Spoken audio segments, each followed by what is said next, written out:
आज बहुत बात नहीं खे कि जलवा चढ़ावल, बहुत बात होला कि देवघर में आए,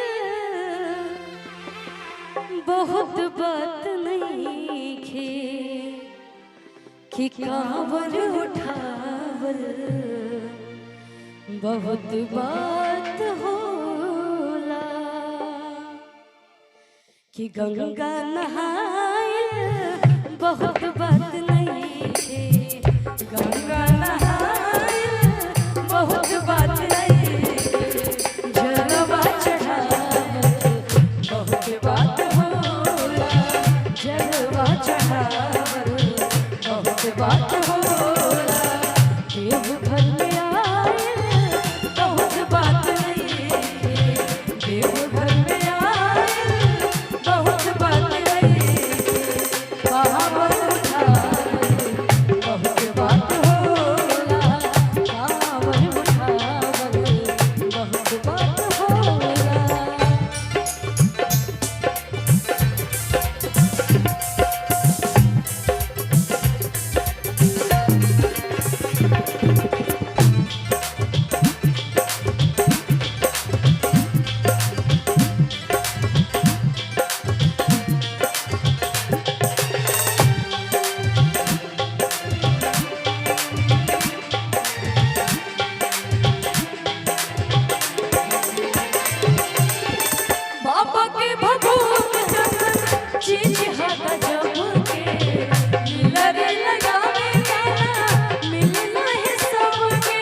देवघर में आए बहुत बात